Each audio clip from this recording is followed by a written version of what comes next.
I'm sure you've all heard of the Ronald McDonald House charity. They provide housing for families of sick kids when they're in the hospital. Seems pretty innocent, right? Well, there's another side to the charity. There's another type of Ronald McDonald House, one that not many people know about. There's one in most big cities. You won't find it by looking for it. It doesn't have an address. It doesn't have a sign above the door. It doesn't even have windows. No. The only way you'll find it is if you're taken there. That's how I found it. I've never met my real parents. I've been in and out of foster families and group homes here in Detroit since I was a kid. I'm 15 now, and I'm what they refer to as a bad kid. Always causing trouble. Always getting thrown out and placed with another unsuspecting do-gooder who thinks they can help me. I always prove them wrong. My caseworker sat across the black metal table, looking weary and frazzled. On the table between us was a thick, letter-sized brown envelope. My case file.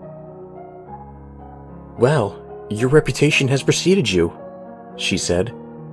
"And now you only have two options. Military school in Lansing, or the Ronald McDonald House, which has miraculously cleared you for acceptance." I didn't have the patience for drill sergeants and 5 a.m. reveille. And how bad could a halfway house named after a fast food clown possibly be?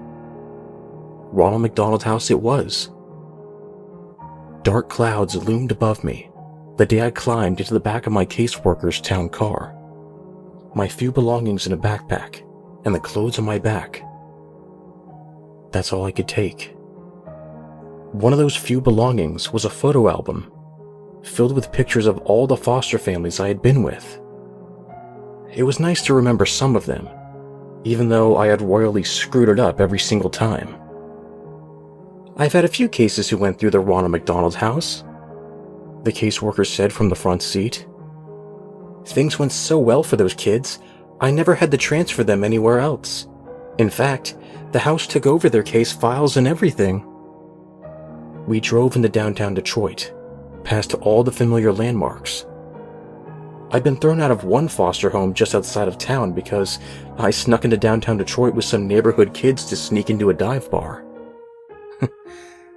Good times. Well, here we are. The car came to a stop. I looked out the window. We had parked in front of a tall, gray, windowless building, sandwiched between two other industrial buildings on a narrow city street. I noticed that there was an address on the building to my left, and one on the right. But none on this particular building. Not even a sign. "Are you sure?"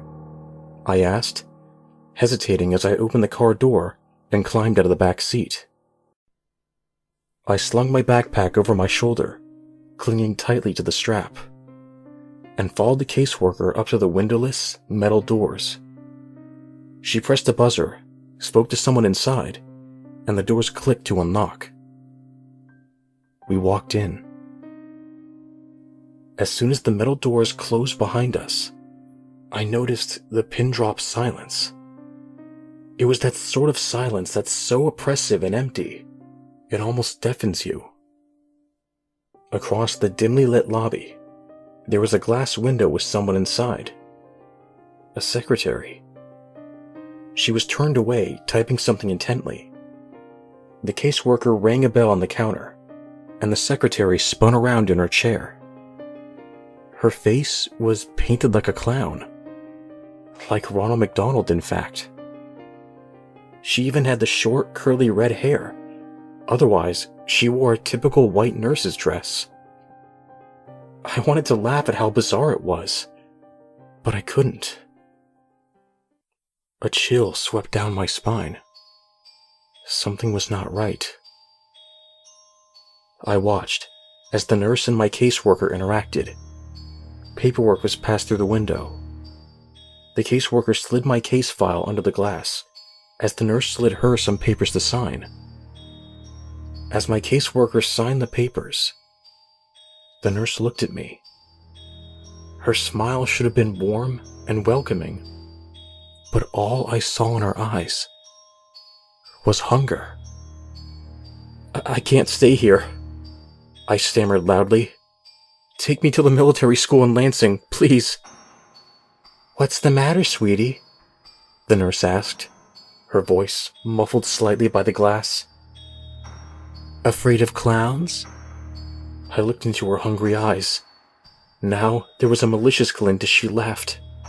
My caseworker laughed too, obviously, and said, Now, don't overreact. You'd hate the military school. Besides, this will be good for you." "Yes," said the clown nurse. "This will be good for you." Before I could object, I heard a slam behind me. I spun around to see an open door in the far corner of the lobby, to the left of the front desk window. There was no one there, just some light that flooded in. Then, the creeping shadows. Shrill, echoing laughter, and growing shadows along the wall inside the door. "Oh," said the caseworker. "Here comes the welcome committee." As I stared in horror, clutching the strap of my backpack, my caseworker patted me on the shoulder for one last time. "Don't worry, honey. It'll be different this time. You'll feel right at home here. I promise." She turned to go. I felt bile churning in my stomach. "No!" I said desperately. "You can't leave me here." "Oh, no, I've got to get going. I never did like clowns." And with that, she left me there. The metal door slammed behind her, and I was alone. I faced the open doorway by the front desk again. The shadows had almost entered the room, and the piercing laughter was filling the lobby with sound. I ran for the front doors. I pounded and yanked and pushed and screamed. Screamed for help. Screamed for my caseworker. Screamed for anyone, please God! I turned to see the nurse behind the glass, smiling at me again. Then, they entered, laughing all the while. A whole group of laughing nurses with clown faces and red hair. Some male, some female, but all had the same terrifying Ronald McDonald makeup. And in the dim light of the lobby, I could see the glint of metal tools in their hands. Coming up the rear was a pair of clown nurses, rolling a metal table, complete with restraints. "Get the hell away from me!" I screamed. I pounded at the metal doors again. "Let me out of here!" They surrounded me, grabbed me as I thrashed and screamed and tried to tear myself away, laughed as I kicked and squirmed. They slammed me onto the rolling table and strapped me down. I looked around wildly. I was surrounded. "Let me go!" I screamed, twisting and turning and pulling at the restraints. They rolled me through the open doorway and down a seemingly endless white hallway. They laughed and laughed and laughed. They waved their shiny scalpels and razors and needles mere inches from my face, just to make me flinch and scream. It made them laugh even harder. The last thing I remembered before one of them finally injected me was the hands. Gloved fingers prodding inside my mouth and pulled at my lips, distorting my screams and forcing an unnatural grin upon my tear-streaked, sweaty face. Hot, rancid breath was in my face, and a whispered, perverted voice spoke the words, "We love to see you smile."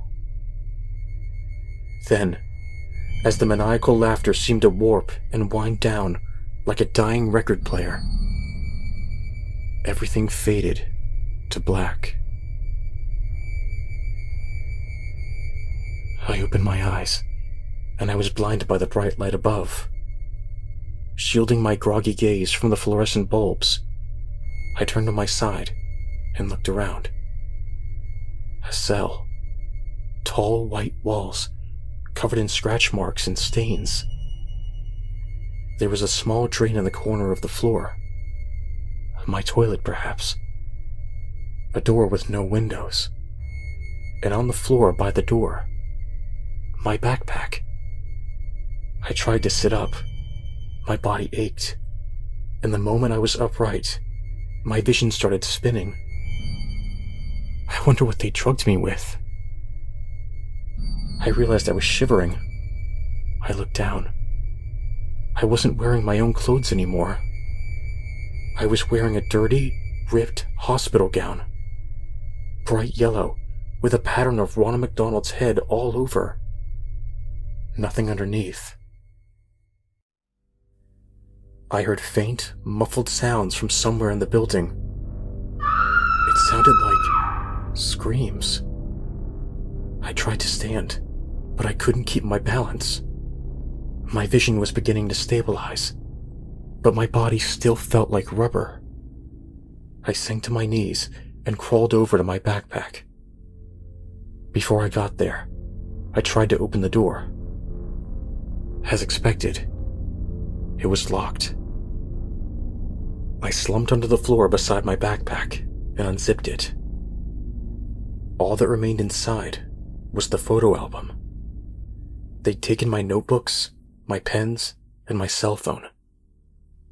Of course they had. I warily opened the photo album. Instead of the photos that had been in there, ones of myself from my previous foster families, photos where I had attempted to look happy and hopeful, even though I knew I wouldn't be there for long. Instead of those photos, they were like crime scene photos. And in each one, I recognized one of my former foster families, brutally murdered and covered in blood. My heart raced and my stomach churned. I began to turn the pages quicker. Each page, a new photo, a new family, new carnage. I recognized their faces and the inside of their homes.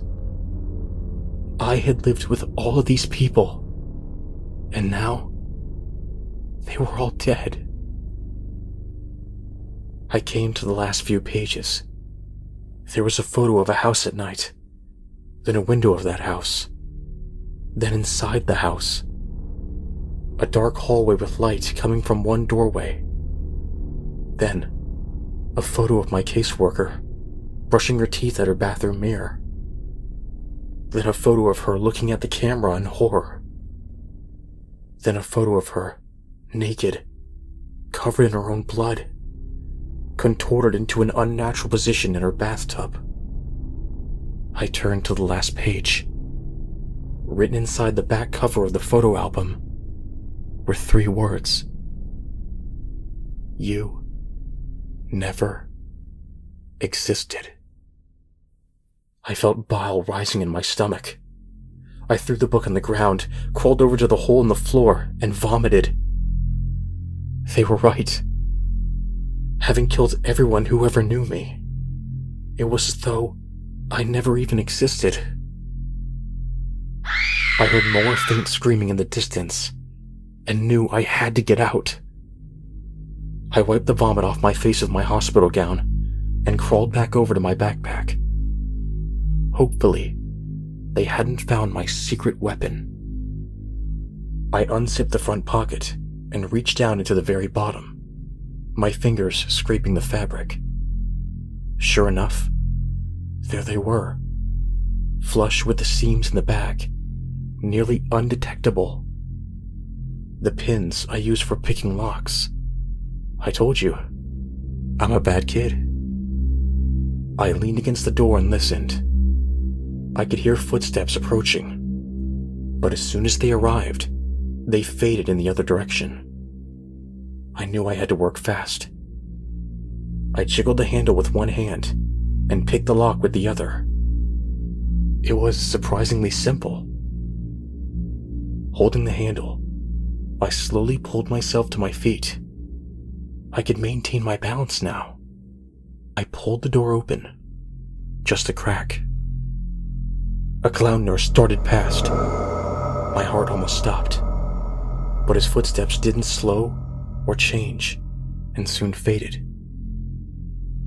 He didn't notice me. I poked my head out the door. There were seemingly endless white hallways in either direction. The distant screams were louder now, coming from all around. Taking a deep breath, I stepped into the hallway and closed the door behind me. I decided to go to the right, passing doors identical to the one I had been behind. I heard screams and sobbing.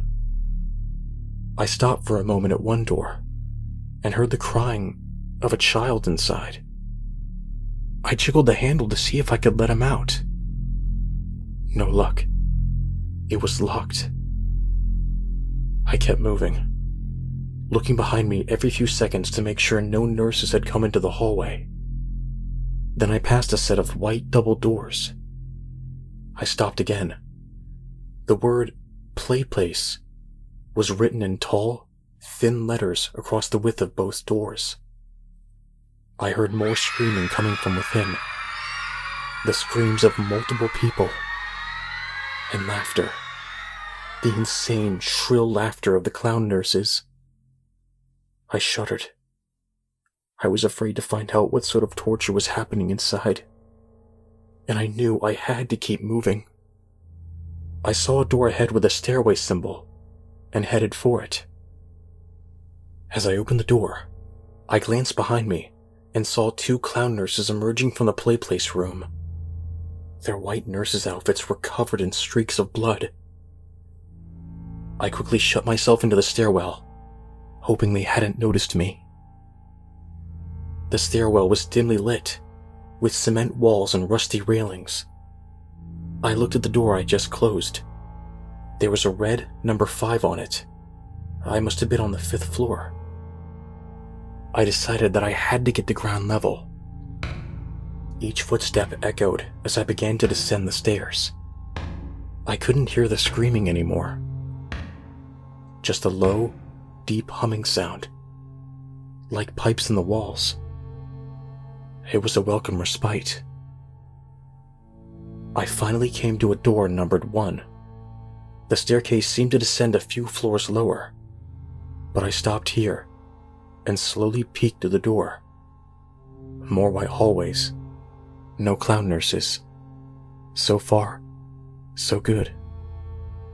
I stepped through the door and walked into the hallway. I noticed I couldn't hear any screaming on this floor, just the buzz of the fluorescent tube lights above. I came to the end of the hallway and another set of white double doors. A large red cross, the kind you'd see on a lifeguard stand or a first aid kit, was painted across the width of them. I pressed my ear to one door. All I heard was a slow, rhythmic pulse, like a machine at work. And, faintly, a beeping sound, like you'd hear in a hospital room. I knew I shouldn't have opened the door. I knew this wasn't the exit. I knew that I should keep looking. But I had to see. I turned the handle. It wasn't locked. I peeked inside. It was a cavernous white room. Fluorescent lights flickered and buzzed. I saw wires hanging all around. And, hanging from the ceiling, in rows, kids in hospital gowns like mine, attached to white wooden crosses affixed to the ceiling, literally crucified. They were silent, their heads drooping forward, their eyes either closed or staring at nothing. Some seemed to twitch a bit, but most were still. Their crosses swung back and forth very slightly. And the hanging wires, they weren't wires. They were intravenous tubes attached to the kids' wrists. Tubes sucking out their blood. I almost vomited again right there and then. In the very center of the room, amidst the rows of hanging crosses, I could see where the rhythmic pulsing sound came from. A huge steel cylinder, which seemed to be collecting the blood from all the tangled tubes that dangled from the kid's wrists. I opened my mouth to scream, to cry out in anger. All I could say was, "What the hell?" That was when the alarms began to sound, loud, piercing like the police sirens of hell. They must have realized I was missing. I shut the doors and frantically glanced around the hallway to see if anyone was coming. No signs yet. I ran for the stairwell. As soon as I entered it, I heard laughter from above, echoing and reverberating. The clown nurses were coming. I stumbled down the stairs as fast as I could. I must have gone down another 3 stories before I reached the basement. I found myself running through a dark, sewer-like hallway with small light bulbs overhead every 10 yards or so. The smell of decay and rotting flesh grew more and more pungent as I ran. The laughter continued behind me. I managed to glance over my shoulder and see a group of them running after me. I saw them come into the light and then become silhouettes again. Their smiling faces, gleaming knives and needles, pushing my adrenaline to the max. I ran past alcoves full of stacked, rotting corpses, but I couldn't stop. I couldn't think of anything but escape. I turned a corner and found myself facing the metal rungs of a ladder in the wall. I climbed until my head smacked the ceiling. Below me, the shadows and laughter grew closer. Their footsteps slowed. They were close, and they knew it. I pushed the ceiling above me, heaving upward and panting and screaming. The clowns were below me now, laughing and waving their scalpels. Something cut my leg. I screamed and pushed one last time. The ceiling gave way as a manhole cover slammed on the asphalt above. A circular opening. I climbed out and frantically pushed the cover back over the hole, blocking out the laughter of the clown nurses below. I laid there, on top of the manhole cover for a few minutes, as I caught my breath. Rain fell onto my skin. The turbulent night sky above was a welcome sight. I looked around. Abandoned buildings. Broken glass. No lights. No cars. No signs of any life at all. A police siren somewhere in the distance. Then, silence. I climbed to my feet. Pain shot through my leg. I looked down and saw the cut on my ankle from where a nurse clown had slashed me. Bastards. Limping the best I could, I started to walk. "Hello?" I called out. The only answer was a distant roll of thunder. "Somebody, help me, please!" My foot fell on something soft and mushy. I looked down. A newspaper. I peeled it off the wet asphalt. Most of the ink had faded, but I was able to make out a date. July 13th, 1992. I dropped it, an icy dread filling my stomach. I kept walking. "Can anyone hear me?" I screamed. "Please! Anyone! Please!" My words faded into delirious sobs. I stood still for a moment. The rain had soaked through my thin hospital gown. I shivered as the wind blew. Then, I saw a light in the distance. It was a big, yellow M in the sky. A McDonald's. Of course. I limped toward it. When I got to the McDonald's, I saw that, apart from the M, the rest of the building was completely dark. I walked cautiously towards the broken windows and looked inside. Darkness. I turned and surveyed the play place outdoor playground. 10-foot-tall structures of colored tubes for kids to crawl through. Sitting at one of the benches was a familiar figure. The Ronald McDonald statue. You know, the one where you can sit beside him, and it looks like he's got his arm around your shoulders. Every kid has seen it. I shuddered at the sight. The doors were unlocked. I walked in, out of the rain. Silence. Darkness. I noticed that the decor wasn't like the modern McDonald's you see. It was the same as it was in the 80s, with the white plastic booths and red and yellow tiles. The wind seemed to whisper through the broken windows. I noticed something on the front counter. A black rectangle. I got closer. A laptop. A nearly new laptop. I let out a soft, delirious laugh. I knew what I was supposed to do. So I took the laptop outside and sat beside the Ronald statue. I opened the laptop and began to record this story. The rain is falling on the keys, but I don't care. There's nothing left to do now but wait. Because I've been noticing, out of the corner of my eye, Ronald is trying to look over my shoulder.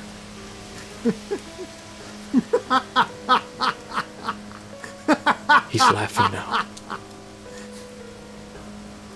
All I can do is join him.